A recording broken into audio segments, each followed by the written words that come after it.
Hi everyone, we are group 17 of EKC222, and our topic is cubic equation of state. This is our group member, Liow Wei Han, Han Lin, Mohamad Darimi and Nur Nabila Amira. First of all, I would like to introduce about the history of development for the cubic equation of state. The first practical cubic equation of state was proposed by Johannes Diderik van der Waals. After that, Otto Redlich and Joseph Neng Shun Kwong proposed a temperature dependence which improved the accuracy of the van der Waals equation in 1949. This equation also known as Redlich-Kwong equation. More modifications on Redlich-Kwong equation had been proposed by Giorgio Sove in 1972, Dane Yu Peng and Donald Robinson in 1976. These modifications make the Redlich-Kwong equation more accurate and predict the vapor pressure, liquid density and equilibrium ratios. What are cubic equations of state? Cubic equations of state are defined as a specific class of thermodynamic models, for modeling the pressure of a gas as a function of temperature and density, which can be rewritten as a cubic function of the molar volume. Besides, cubic equations also defined as the idea for representing fluid behavior as they offer simplicity and generality. They cover a wide range of temperatures and pressures, simplifying applications and minimizing numerical complexities. Now I would like to explain about the equations and also the theories of the cubic equations.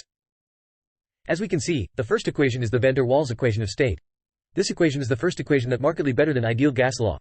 Each symbol is representing their parameter respectively as shown in the diagram. The modification of this equation is the A per V squared term, which is the backside of the equation. It is account for the attraction between gas molecules, while the B terms account for the volume occupied by gas molecules.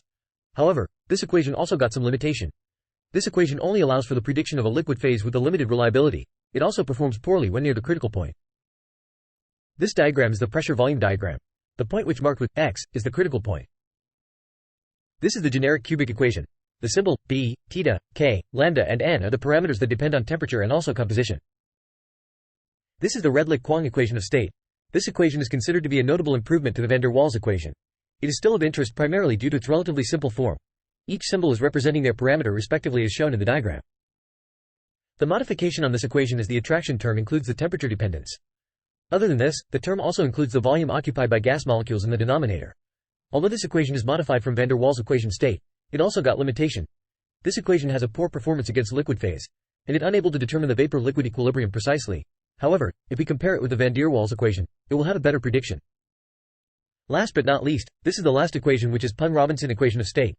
This equation expresses fluid properties in terms of the critical properties, an eccentric factor of each species involved. Each symbol is representing their parameter respectively as shown in the diagram. The success of the modifications is restricted to the estimation of phase equilibria pressure. The calculated saturated liquid volumes are not improved and they are invariably higher than the measured data.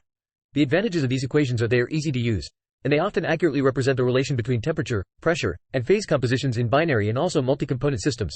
These equations only require the critical properties and eccentric factor for the generalized parameters. Now we will apply all the equations to the same question. So, this question asks us to calculate the volume of the water at 0.5 megapascal and 1073 Kelvin. The first slide showed that we use MATLAB to calculate the answer with the van der Waals equation of state. For the second slideshow, we used the Redlich-Kwong equation of state to calculate the answer, while we used Peng-Robinson equation of state to calculate the answer in the third slideshow. When we used the van der Waals equation, we found that the volume of water at 0.5 megapascal and 1073 Kelvin is 0.017810 m3 per mole, while the volume of water is 0.017814 m3 per mole when we use Redlich-Kwong equation. If we use Peng-Robinson equation to calculate this question, we will get volume of water equal to 0.017823 m3 per mole. As we refer to the steam table, the volume of water at 0.5 megapascal and 1073 Kelvin, which also equal to 800 degrees Celsius, is 0.017813 m3 per mole. All the volume of the water is quite near to the steam table's value, but the Redlich-Kwong equation is the nearest. These are our references. That's all for us. Thank you for watching our video.